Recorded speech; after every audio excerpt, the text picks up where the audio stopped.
اللہ کے رسول صلی اللہ علیہ وسلم نے فرمایا بادروا بالصدقۃ فإن البلاء لا يتخطئها،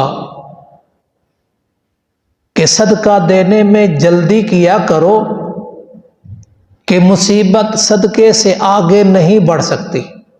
صدقے سے بلاؤں اور مصیبتوں کا دور ہونا متعدد روایات کے مضمون سے ثابت ہے۔ چنانچہ ایک حدیث میں آتا ہے اللہ کے رسول صلی اللہ علیہ وسلم نے فرمایا اپنے مال کو پاک کرو زکوٰۃ کے ذریعے،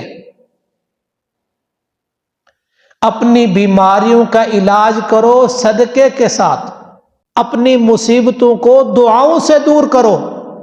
جب صدقے سے انسان اپنی بیماری کا علاج کرے گا تو اس کی بیماری کے تمام اثرات فنش ہو جائیں گے۔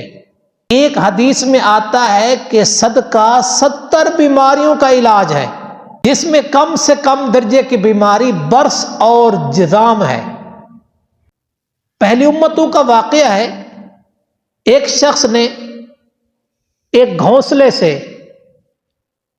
پرندے کے 2 بچے اٹھا لیے۔ پرندوں نے شکایت کی، اللہ تبارک و تعالیٰ نے فرمایا کہ اب جس گھونسلے میں جائے گا میرا عذاب آئے گا اور یہ ختم ہو جائے گا۔ یہ آدمی گھر کی طرف آ رہا تھا، ابھی شہر کے کنارے تھا، ابھی داخل نہیں ہوا۔ راستے میں ایک فقیر تھا، اس نے اپنے توشہ دان سے کچھ نکالا اور اس کو دے دیا۔ آگے آیا تو گھونسلہ دیکھا اور پہنچا، اور 2-3 بچے اور تھے پرندوں کے، وہ اٹھا لیے۔ ان پرندوں کے والدین نے استغاثہ کیا، اللہ تعالیٰ کے سامنے فریاد کی کہ یا اللہ وہ بچ گیا ہے۔ تو سنیے جواب، اللہ تبارک و تعالیٰ نے فرمایا کیا تمہیں معلوم نہیں میں اس دن اس کو ہلاک نہیں کرتا جس دن اس نے صدقہ کیا ہوا ہوتا ہے۔ صدقے سے بلاؤں کا دور ہونا، مصیبتوں سے دور ہونا، یہ پیارے پیغمبر صلی اللہ علیہ وسلم کے فرامین سے ثابت ہے۔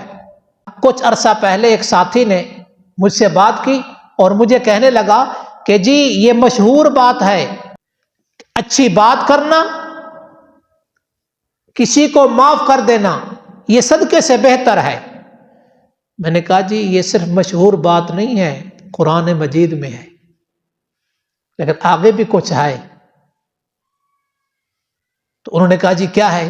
تو میں نے کہا قرآن مجید کہتا ہے قول معروف ومغفرۃ خیر من صدقہ، اچھی بات کرنا، معاف کرنا، درگزر کرنا صدقے سے بہتر ہے۔ کون سا صدقہ؟ یتبعها اذی، جس صدقے کے بعد کسی کو تکلیف دینا ہو، کسی کو اذیت دینی ہو، کسی کو پریشان کرنا ہو، کسی کی انسلٹ کرنی ہو، اس صدقے سے بہتر پھر یہ کام ہے۔ اور پھر متصل اسی آیت کے بعد آگے فرمایا یا ایھا الذین آمنوا، اے ایمان والو، لا تبطلوا صدقاتکم بالمن والاذی، اپنے صدقات کو احسان جتلا کر، تکلیف دے کر باطل نہ کرو۔